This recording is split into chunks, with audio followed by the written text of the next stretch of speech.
আজকে আমার খাবারের প্লেটে ছিল শুকরের মাংস, বেগুন হলা মানে বেগুন তরকারি, তারপর ছিল আম হরবো। শুকরের মাংসটা আগেই কেটে ধুয়ে ফ্রিজে রাখা হয়েছিল, তো এখন ফ্রিজ থেকে বের করে নেওয়া হয়েছে। দেন এখানে মশলাপাতিগুলো আমরা সব বেটে নিয়েছি। তেলের উপরে ছেড়ে দিয়েছি পেঁয়াজ কুচি, দেন আদা রসুন বাটা, লবণ, হলুদ পরিমাণ মতো। আমরা এখানে শুধুমাত্র কাঁচা মরিচই দিয়েছি, তো তোমরা চাইলে লাল মরিচও দিতে পারো। তারপর এখানে অল্প একটু জিরা বাটাও আমরা অ্যাড করেছি। মশলাটা ভালো মতো কষিয়ে নিতে হবে। তারপর মশলাটা যখন কষানো হয়ে যাবে আমরা এখানে পরিমাণ মতো পানি অ্যাড করব। তারপর আবার অনেকক্ষণ কষানোর পরে আমরা এখানে অ্যাড করে দিব শুকরের মাংসটা। মশলার সাথে মাংসটা ভালো মতো নেড়ে চেড়ে দিতে হবে। তারপর আমরা ঢাকনা দিয়ে ঢেকে দিয়ে অনেকক্ষণ রান্না করব। ইদানিং অনেকগুলো বিয়ে খাওয়া হয়ে গেছে, তো বিয়ের শুকরের মাংসর আমি অনেক গুণগান করে ফেলেছি। এখন আমি নিজের বাসার শুকরের মাংসের গুণগান করি। মায়ের হাতের রান্না বলে কথা, মজা তো হবেই। বাট আমি যেটা সব সময় বলি তোমাদের, সেটা হচ্ছে শুকরের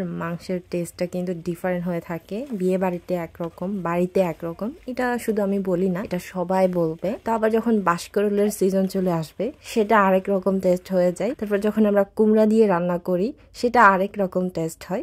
আবার যখন আমরা আলু দিয়ে রান্না করি আবার সেটা আরেক রকম টেস্ট। মানে কি বলবো, এই শুকরের মাংসটা যার সাথে রান্না করা হোক না কেন সেটা জাস্ট অসাধারণ হয়। এখন রান্না হচ্ছে বেগুন, মানে বেগুন হলা। বেগুনগুলা কেটে কুটে ধুয়ে নিয়েছি, এখন ডাবাটাও ফুটে গেছে। এখন এখানে বেগুনগুলা দিয়ে দিব।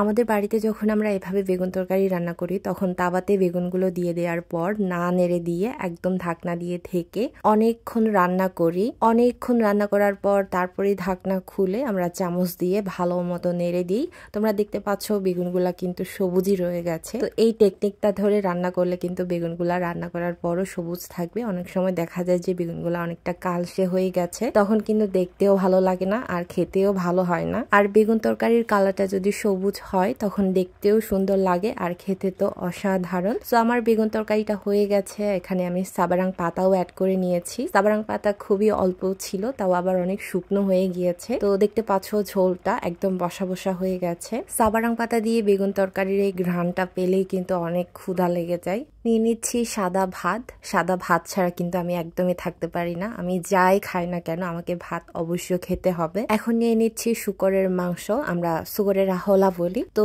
এটা কিন্তু আমার খুবই প্রিয়, বিশেষ করে শুকরের মাংসের হাড্ডিগুলা। আমি এই হাড্ডিগুলা চিবোতে অনেক বেশি পছন্দ করি। এখন আমি নিয়ে নিব বেগুন হলা। বেগুন হলা মানে কিন্তু একদম শুকনো হবে এই টাইপের, বাট আমি এখানে একটু ঝোল রেখেছি কারণ আমার ঝোল খেতে অনেক ভালো লাগে। আর লাস্টে নিচ্ছি আম হরবো, যেটা শুধু আমার প্রিয় না, এটা সবারই পছন্দের, সবারই খুবই প্রিয়। তো এগুলা ছিল আমার আজকের খাবারের প্লেটে। তোমাদের প্লেটে কি কি ছিল অবশ্যই কমেন্ট করে জানাবে। আর সে সাথে আমার আজকের এই ভিডিওটা তোমাদের কেমন লেগেছে সেটা তো মাস্ট বি কমেন্ট করে জানাবে। আমি আজকে বিদায় নিচ্ছি, দেখা হবে নতুন আরেকটি ভিডিওতে নতুন কোনো রেসিপি নিয়ে। সে পর্যন্ত সবাই ভালো থেকো, সুস্থ থেকো, টাটা বাই।